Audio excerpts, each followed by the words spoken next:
आप देख रहे हैं अब तक न्यूज इंडिया, जो आपको रखे आगे। तर खरं तर एमटीएचएलच्या टाइमलाईन प्रमाणे एमटीएचएल हे सप्टेंबर 2023 ला पूर्ण व्हायला पाहिजे होतं. काय झालं मागे? मग ऑक्टोबर 2023 ला वरळी शिवडी कनेक्टर पूर्ण व्हायला पाहिजे होतं आणि त्यानंतर डिसेंबर 2023 ला कोस्टल रोड हा पूर्णपणे तयार असायला पाहिजे होता. महाविकास आघाडीचं सरकार असतं तर हे कशाचे कसं पूर्ण झालं असतं. आतापर्यंत नरिमन पॉइंट कफ परेडचं कनेक्टर देखील आम्ही पूर्ण केलं असतं.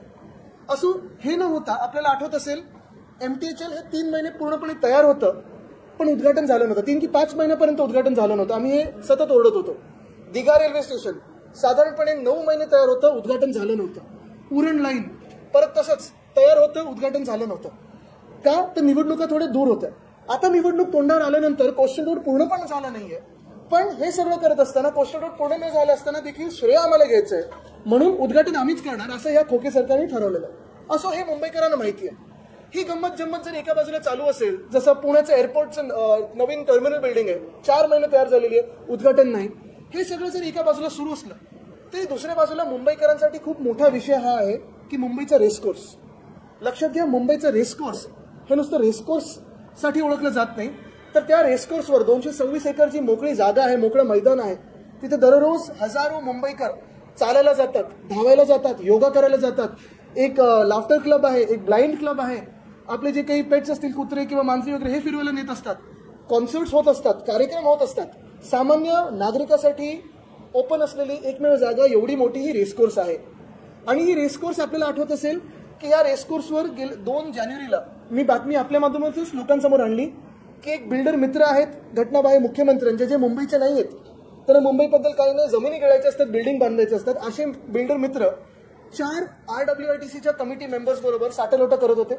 आणि त्यानंतर बातमी फोडल्यानंतर लगेच ते मला वाटतं आपल्या माध्यमातूनच सगळीकडे लीक झालं, ते म्हणजे मिनिट्स मुख्यमंत्र्यांच्या समोरचे.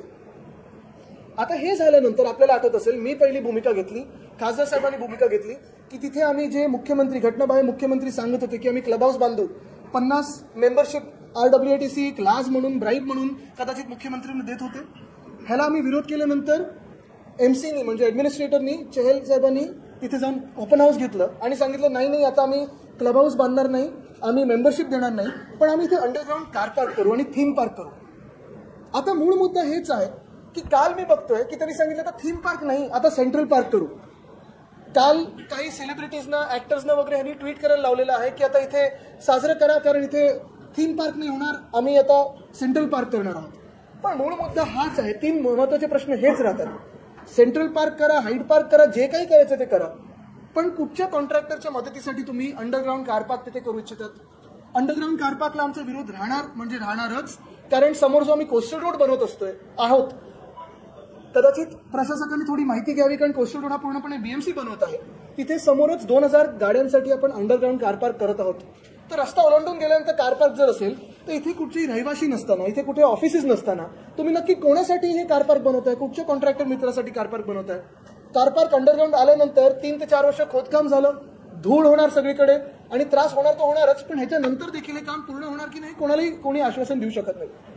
तशीच दुसरी गोष्ट धक्कादायक जी आहे ती म्हणजे मुंबई महानगरपालिकेला जर कुठेही 1 रुपया जरी खर्च करायचा असेल तर टेंडर काढायला लागतं आणि हे सगळं पब्लिकसाठी करायला लागतं, जनतेसाठी करायला लागतं, प्रायव्हेट लोकांसाठी करू शकत नाही. पण आज मी पाहतोय ह्याच त्या ज्या काही मिनिट्समध्ये मी पाहिलं होतं, वाचलं होतं, मुख्यमंत्र्यांसमोर ती बैठक झाली, त्यांच्यासमोर झाली ती, त्याच्यात 100 कोटी जवळपास मुंबईकरांचे म्हणजे तुमचे आमचे कराचे पैसे, टॅक्सचे पैसे, करदात्याचे पैसे हे घोड्यांच्या तबेल्यांसाठी वापरले जाणार आहेत. हे घोडे कोणाचे आहेत? पोलिसांचे आहेत का? तर नाही. सैन्याचे आहेत तर नाही. हे घोडे प्रायव्हेट गॅम्बलिंग आणि रेसिंग करणाऱ्या लोकांचे आहेत, सूटबूट लोकांचे आहेत. सूटबूट की सरकार जे आपण सगळ्याकडे बघतोय तसंच हे सूटबूटच्या मित्रांसाठी 100 कोटी तुमचे आमचे मुंबईकरांचे वापरणार आहेत आणि तबेले बांधून देणार आहेत. RWITCला सांग ना तिथे तबेले करायला, ते करून देतील. प्रत्येक जण त्यांच्या खिशातून 100 कोटी काढू शकेल. पण हे सगळं एका बाजूला वातावरण असताना तिसरी मोठी आणि धक्कादायक गोष्ट हीच आहे की तिथे काही ठराविक रेसकोर्सवर काम करणारे लोक आहेत, आजूबाजूला राहणारे लोक आहेत, तिथे त्यांना स्लम्स म्हणून आता जाहीर केलेलं. आणि हे स्लम्स म्हणून जाहीर केल्यानंतर त्यांना सांगितलेलं आहे की बाजूच्या एखाद्या SRA मध्ये आम्ही तुम्हाला सामावून घेऊ. नक्की कुठची SRA तुम्ही म्हणता म्युनिसिपल कमिशनर साहेब? कारण तिकडे बाजूला जी SRA आहे गेले 20 वर्ष SRA आणि त्या बिल्डरचं तिथे काही ना काही थोडा वाद चालू असतो. ती SRA पूर्ण सुरू झालीच नाहीये. पण प्रशासक सांगत आहेत की आम्ही त्यांना फ्री ॲडिशनल FSI देऊ. हा FSI कोणाच्या पैशातून येणार आहे?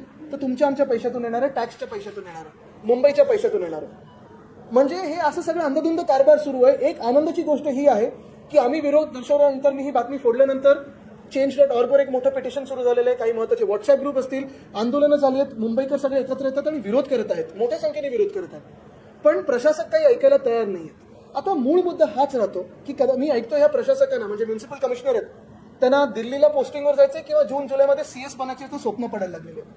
हे जर खरं असेल, तुम्ही बघा मुंबईत रस्त्याचा घोटाळा आहे, दुसरा रस्त्याचा घोटाळा मी आता सांगितला, परवाकडे सांगितलं 6,500 कोटीचा घोटाळा करत आहे, ब्युटिफिकेशनचा स्कॅम आहे, स्ट्रीट फर्निचरचा स्कॅम आहे. जी मुंबई 95,000 कोटीच्या सरप्लसमध्ये होती ती आता डेफिसिटमध्ये आणण्याचं यांनी काम केलंय. मुंबई जशी यांनी लुटली तसं हे राज्य लुटून खातील CS बनल्यानंतर. दिल्लीला गेल्यानंतर देश कदाचित लुटायला मदत करतील. पण मुख्य गोष्ट हीच आहे, तुम्ही जे करायचं ते करा, ज्या पोस्टवर जायचं ते जा. आम्ही हटणार नाही तिथून, आम्ही हलणार नाही तिथून. अंडरग्राऊंड कार पार्कला आमचा विरोध आहे. होय, आम्ही विरोध केल्यानंतर ह्या मिंदे सरकारला मागे जायला लागलं, बॅकफुटला जायला लागलं. मिंदे सरकारने क्लब हाऊस आता तिथून कॅन्सल केलेलं आहे, मेंबरशिप घेणार नाही असं सांगितलेलं आहे. तसंच मी मिंदे सरकारला पुन्हा एकदा इशारा देत आहे की अंडरग्राऊंड कार पार्क तुमच्या बिल्डर आणि कॉन्ट्रॅक्टर मित्रांना आम्ही करू देणार नाही. ॲडिशनल FSI जो पाहिजे बिल्डरला तुमच्या खोक्यातून द्या, पण आमच्या मुंबईकरांच्या पैशातून आम्ही देऊ देणार नाही. आणि सगळ्यात महत्त्वाची गोष्ट जसं मी सांगितली की तबेले जे असतील, सूटबूटचं कदाचित तुमचं सरकार असेल, पण ते सरकार तुमच्याकडे ठेवा. घटनाबाह्य सरकार आहे, लवकरच कोलमडणार आहात तुम्ही. आम्ही एक सुद्धा मुंबईचा पैसा तबेल्यांसाठी जे प्रायव्हेट आहेत तिथे वापरू देणार नाही. त्याच्यावर तुम्हाला काही पुढे विचार असेल विचारू शकता. कल मैंने कई सारे इंस्टाग्राम हैंडल्स पे देखा, कई सारे प्रेस के हैंडल्स पे देखा, ट्विटर पे देखा कि एक स्पष्टीकरण आया है, क्लैरिफिकेशन आया है BMC से कि वहाँ अभी रेस कोर्स पे थीम पार्क नहीं तो सेंट्रल मैदान बनेगा, सेंट्रल पार्क बनेगा. लेकिन बात यही है, इसमें 3 बड़े मुद्दे हैं. ये झूठ है, साफ झूठ है, क्योंकि जो प्रशासक है म्युनिसिपल कमिश्नर वो झूठ बोल रहे हैं. पहली बात तो ये है, थीम पार्क अगर बन रहा नहीं होगा, सेंट्रल पार्क भी बन रहा होगा, तो भी अंडरग्राउंड कार पार्क की क्या जरूरत है? जो कोस्टल रोड उद्धव ठाकरे जी का सपना है और हमने बनाया, उसी कोस्टल रोड पे अगर आप रास्ता क्रॉस करें तो वहां 2000 गाड़ियों के लिए अंडरग्राउंड कार पार्क बन रहा है. तो फिर रेस कोर्स में अंडरग्राउंड कार पार्क की क्या जरूरत है, कंक्रीट की क्या जरूरत है, कॉन्ट्रैक्टर की क्या जरूरत है? दूसरी बात अहम यही रहती है कि उन्होंने कहा कि जो तबेले हैं, जो स्टेबल्स है, वो तो सारे प्राइवेट ओनर्स के स्टेबल्स हैं. घोड़ों के लिए जो स्टेबल्स होते हैं सारे के सारे वहां रेसिंग करने के लिए आते हैं, शायद गैम्बलिंग करने के लिए आते हैं. उनके तबेलों पे BMC मुंबई का पैसा इस्तेमाल करेगी और 100 करोड़ खर्चा करके नए तबेले बना के देगी. ये क्यों हो रही है बात? RWITC खुद खर्चा कर सकती है, तो फिर मुंबई का पैसा क्यों इस्तेमाल कर रहे हैं? और तीसरी बात, वहां जो लोग रहते हैं, काम करने वाले हो या आसपास के लोग हो, वहां स्लम्स करके उन्हें अभी डेजिग्नेट किया गया है. और ऐसे कहा है म्युनिसिपल कमिश्नर ने कि हम उनको बाजू के एक SRA में कहीं फैसिलिटेट कर देंगे और उस बिल्डर को एडिशनल FSI देंगे. ये सारी की सारी जो पॉलिसीज होती है इस खोखे सरकार की, मिंदे सरकार की, ये एक तो बिल्डर के लिए होती है या कॉन्ट्रैक्टर के लिए होती है, सूट बूट के लोगों के लिए होती है. अगर आपने देखा होगा तो वहां जो लोग हैं कई बरसों से रहते आए हैं, दशकों से रहते आए हैं, उनको फैसिलिटीज दे या घर दे, लेकिन जो फ्री FSI मिलने वाला है बिल्डर को वो मुंबई के पैसे से मिलने वाला है. वहां जो बाजू में SRA चल रही है 2 या 3 20 साल से कोई ना कोई SRA से तकलीफें चल रही है, तो अभी तक आगे कुछ नहीं बढ़ा हुआ. तो ये झूठ क्यों कह रहे हैं म्युनिसिपल कमिश्नर साहब? मैं सुन रहा हूं उनको दिल्ली में पोस्टिंग चाहिए या फिर अभी CS बनना है जून या जुलाई में. लेकिन जैसे उन्होंने मुंबई को लूटा है, फिर रोड स्कैम हो, दूसरा रोड स्कैम करने जा रहे हैं, सैनिटरी पैड वेंडिंग मशीन का स्कैम है, ब्यूटिफिकेशन का स्कैम है, सारे जो स्कैम्स है, स्ट्रीट फर्नीचर स्कैम है, इतने स्कैम करके अगर उनको दिल्ली में पोस्टिंग मिले या फिर CS बनाया जाए तो मुझे लगता है वो पूरी स्टेट को लूट लेंगे. एक ही बात है कि ये जो रेस कोर्स है वो हर एक आम इंसान इस्तेमाल करता है हर दिन. योगा हो, भागने के लिए हो, दौड़ने के लिए हो, एक्सरसाइज के लिए हो, सारी चीजें वहां होती रहती है. तो फिर तकलीफ किस बात की है इस खोखे सरकार को? तकलीफ इसी बात की है कि सूट बूट के बिल्डर और कॉन्ट्रैक्टर इनके जो है उनको काम नहीं मिल रहा है, रेस कोर्स में घुसने की अभी तक मौका नहीं मिला है. यही दर्द है शायद मिंदे सरकार को, तकलीफ इसी बात की. हमने जब विरोध दर्शाया तो 2 बातों पे मिंदे सरकार पीछे हट चुका है. उन्होंने कहा अभी रेस कोर्स में क्लब हाउस नहीं बनेगा और मेंबरशिप जो CM को मिलने वाला था ब्राइब के तौर पे वो नहीं मिलेगा, लेकिन अंडरग्राउंड कार पार्क को हमारा विरोध रहेगा, तबेलों पे 100 करोड़ खर्च करने को हमारा विरोध रहेगा और बिल्डर को फ्री FSI देने को हमारा विरोध रहेगा, क्योंकि ये सब मुंबई के पैसे से हो रहा है. अगर RWITC पैसा देना चाहते हैं तो दे, बिल्कुल दे, हमें कोई आपत्ती नहीं रहेगी. सॉरी पण मी इतर कुठच्याही विषयाने आता हात घालणार नाहीये, कारण हा रेसकोर्सचा विषय जसं मी सांगितलं खूप महत्वाचा आहे. बजेटची चिरफाड आपण करणार आहोत ते एका पब्लिक रॅलीमध्ये जसं जनता अदालत केलं तसं ह्यांनी काय काय करून दाखवलं. आता तुम्हाला एक साधं उदाहरण देतो. त्यांनी सांगितलंय ते डीप क्लिनिंग. खरं तर मुख्यमंत्र्यांनी स्वतःच्या माथेवरची गद्दारी लिहिलं त्याचं डीप क्लिनिंग करावं, पण डीप क्लिनिंगमध्ये 1600 टन कचरा काढला. मुंबईत रोज 6,500 मेट्रिक टन कचरा काढला जातो. कोणाला फसवताय तुम्ही? पाणी तुम्ही कुठे वापरताय? केवढं फुकट गेलेलं पाणी आहे. पण हे सगळं जे आहे त्याची चिरफिड आम्ही नीट करणार आहोत. पण आजचा विषय जो महत्वाचा आहे, कारण तुम्हाला एक मुद्दा सांगतो. काल मी बघितलं अनेक प्रेसच्या लोकांकडून आणि सेलिब्रिटीजकडून बीएमसीने ट्विट करून घेतलेलं आहे की आता तिथे थीम पार्क होणार नाही, साजरं करा, आता सेंट्रल मैदान होणार. प्रशासक खोटं बोलतायत, मुख्यमंत्री खोटं बोलतायत, खोटं बोलत राहणार, कारण त्यांच्या माथेवर गद्दारी लिहिलेली आहे. नाही ठीक आहे ना, माझं मत हेच आहे की आरडब्ल्यूआयटीसीला पूर्ण जागा नको असेल तर काढून टाका, आरडब्ल्यूआयटी दुसरीकडे द्या. मग आपल्याला आठवतं मागच्या वर्षी त्यांनी असा घाट घातलेला की आरडब्ल्यूआयटीसीला मुलुंडमध्ये एका बिल्डरची जागा विकत घ्यायला लावत होते. बिल्डर ह्यांचाच मित्र. म्हणजे मूळ मुद्दा ह्यांचा असाच आहे की मुंबईकरांसाठी काम करत नाही. आता एमएसआरडीसीची ते बँड्रा सिलिंगच्या जवळ जागा बघा, तिथे पण आहे 30 एकर बिल्डरांच्या कशात घालायचे. बरं त्याच्यात काय टेंडर प्रोव्हिजन ठेवले, कुठच्या मित्राला मिळणार आहे बघा तुम्ही. खरं तिथे पण मोकळं मैदान हवायला पाहिजे, असायला पाहिजे, कारण आपण सगळे मुंबईकर आहोत. हे कोणीही निर्णय घेणारे एक सुद्धा मुंबईकर नाही. जो बिल्डर मित्र मी सतत बोलत आहे, ज्यांनी हे साठलोटं केलं, मी तर ऐकतोय हे बाहेरची एक सिटिझनशिप यांनी घेऊन ठेवली पळाल्यानंतर. सरकार बदललं तर पळू देणार नाही ना आम्ही. येस, चांगलं झालं तुम्ही तो तुम्ही प्रश्न विचारला, चांगलं झालं. आपण जर त्यावेळेचं उद्धव साहेबांचं प्रेझेंटेशन बघितलं असतं तर त्याच्यात मूळ मुद्दा हाच होता आमचा की 2013ला जसं रेसकोर्सचं लीज संपलंय तसं वेलिंग्टन क्लबचं संपलेलं आहे, सीसीआयचं आधी संपलेलं आहे, मरीन ड्राईव्हचं जिमखान्याचं संपलंय. आता भीती ही आहे की जसं हे मिंदे सरकार बिल्डर कॉन्ट्रॅक्टर मित्रांना आज रेसकोर्समध्ये घुसवत आहे, उद्या वेलिंग्टन क्लबमध्ये घुसवणार आहेत, सीसीआयमध्ये घुसवणार आहेत. हे पक्क मला कळलेलं आहे. पण आम्ही जे सांगत होतो, आम्ही सेंट्रल पार्क करू, थीम पार्क करू, जे सांगत होतो, आपण प्लॅन जरी बघितला असता त्याच्यात 2 गोष्टी होत्या.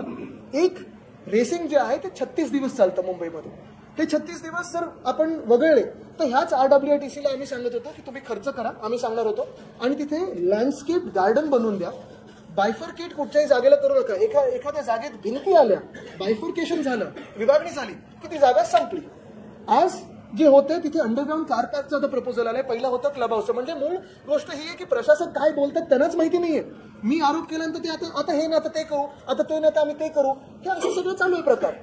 म्हणजे प्रत्येक मिनिटाला हे त्यांची काय त्या भूमिका घ्यायची बदलत आहेत. त्यांना मूळ काय करायचंय हे त्यांना पण माहिती नाही. आम्ही स्पष्टपणे बोलत होतो की तिथे लँडस्केप गार्डन्स करू, मोकळं मैदान आहे, 226 एकर आहे, एक सुद्धा वीट आणि एक सुद्धा इंच कॉन्क्रीटचं तिथे लागू देणार नाही. ही त्यावेळी पण भूमिका होती, आत्ता पण भूमिका आहे.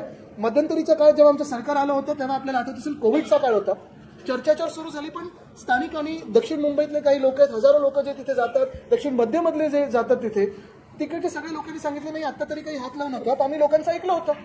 लोकांचं ऐकणं ह्यालाच लोकशाही बोलतात. पहली बात तो मैं पीएम साहब पे कुछ नहीं कहूंगा क्योंकि उनका कहीं पे भी जाना और कुछ भी उद्घाटन करना उनका अधिकार होता है, वो देश के सर्वोच्च नेता होते हैं. लेकिन जो खोके सरकार आप देख रहे हो लोगों को फंसाने की कोशिश करी है. हमने बार बार ये विषय लिया था, आप ही के माध्यम से लिया था, प्रेस के माध्यम से लिया था. अगर आपने देखा होगा तो पिछले 1.5 साल में महाराष्ट्र में कई ऐसी सारी चीजें हैं जो बनकर तैयार थी लेकिन उसका उद्घाटन नहीं हुआ था. जो MTHL है, जिसको अभी अतुल सेतु ये नाम दिया गया है, वो लगभग 3 या 4 महीनों से बनके पूरा तैयार था, लेकिन चुनाव दूर थे इसलिए उसका उद्घाटन नहीं किया था. दीघा लाइन 9 महीने से तैयार थी लेकिन चुनाव दूर थे तो उद्घाटन नहीं किया था. उड़न लाइन हो, अगर आपने देखा होगा चुनाव नहीं थे तो उसका उद्घाटन नहीं किया था. ये जब मैंने बात की मुझे लगता है 6 तारीख को, तो 12 तारीख को उसका उद्घाटन किया. 6 जनवरी को मैंने बात की थी इसकी. वैसे ही पूना में अगर आप देखें तो हमने एक नया एयरपोर्ट प्रस्तावित किया था, क्योंकि पूना एयरपोर्ट का जो फायदा है पूरे पश्चिम महाराष्ट्र को हो सकता है, उसकी तो बात हो रही नहीं है. लेकिन अभी पूना के पुराने एयरपोर्ट में एक नई टर्मिनल की इमारत बन के पूरी तरह से तैयार है. लगभग 5 महीने हुए, उसका उद्घाटन नहीं हुआ. ये सब तैयार होकर भी अगर उद्घाटन महीनों नहीं हो रहा है तो फिर कोस्टल रोड जो पूरा हुआ नहीं है उसकी क्या जल्दी है. और कोस्टल रोड का मैं आपको बता दूं तो coastal road Worli Sewri connector, MTHL और Nariman Point Cuff Parade connector, इसका हमने ट्रैफिक सिमुलेशन किया था.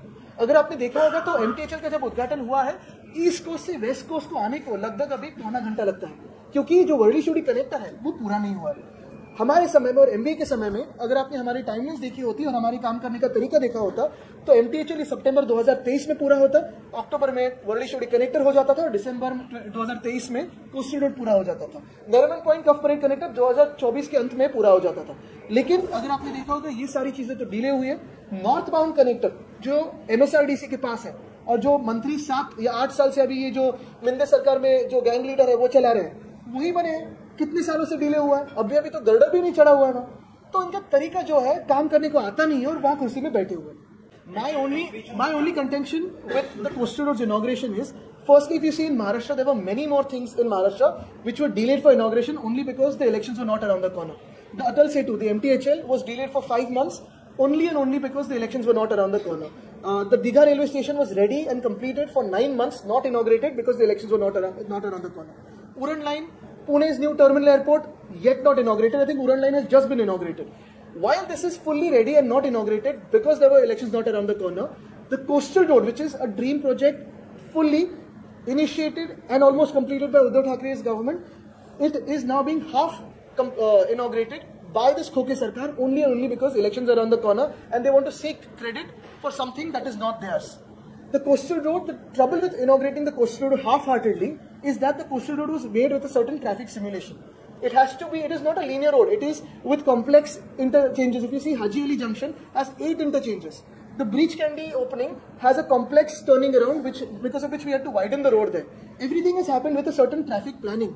Opening it half-heartedly will ruin Mumbai's traffic and especially South Mumbai's traffic. बिल्कुल नहीं, हम क्रेडिट के लिए कभी काम नहीं करते, पर यही बात है कि उद्धव ठाकरे जी जो बोलते हैं वो कर दिखाते हैं, और जो है वो ठाकरे गॅरंटी आहे की जो हमने कोस्टल रोड का काम किया था वो दिख रहा है आपको. आपण पाहताय की रेसकोर्स मध्ये देखील आम्ही आहोतच, पण मुख्य गोष्ट ही आहे की भाजप काही का बोलत नाहीये. काँग्रेस आमच्या सोबत आहे, आपण बघताय वर्षाताई सतत बोलत आहेत, राष्ट्रवादी आम्ही महाविकास आघाडी म्हणून विरोध करतोय, पण भाजप का काही बोलत नाहीये. मिंदे सरकार ठीक आहे, ते पुढचे 20 दिवस आहे हे निवडणूक होईपर्यंत, नंतर VRS आहे, पण भाजपाने एक भूमिका घेतली पाहिजे की त्याचा नक्की रेसकोर्सच्या कॉन्क्रिटीकरणला पाठिंबा आहे की विरोध आहे. I'll repeat everything from Hindi to now English. If you remember on 2nd January 2024, through the media conference, I had broken this news to the people that there have been certain secret meetings of the illegal CM, his builder friend, and 4 members of the RWITC who had tried to build a racecourse clubhouse there on the racecourse, and also as a part of the bribe probably, they wanted to give free 50 life memberships to the Chief Minister, his family, and God knows who all he wanted to please. Now, because of our pressure, the clubhouse plan and the membership plan has been backtracked on. Because of our pressure, the theme park has been backtracked on.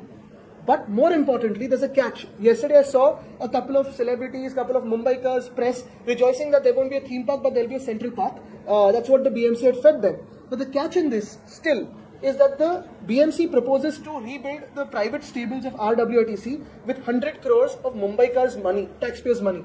The RWITC has everyone who goes there for racing, for gambling, for whatever, they can build their own stables. It's private horses, private stables. 2, they're proposing, the BMC has proposed an underground car park at SRA. Which exactly SRA are you talking about? Because A, the SRA that's next to it has not been started for the last 20 years because of some issues with the SRA authority. 2, they're saying we'll give a builder free additional FSI. This free additional FSI is also going through the Mumbaikars' pockets. Our opposition has made the municipal commissioner backtrack on the clubhouse. Our opposition has made the municipal commissioner backtrack on the theme park. Now our opposition stands firm and clear to the bifurcation of this whole plot. He can take the RWITC out if he wants to, make it entirely a playground, but it has to be a unified land. 2, he cannot make an underground car park to help a certain contractor friend of the illegal CM. 3, he cannot help the builder with people's money. 4, he cannot make the new stables with people's money. That is as clear as that.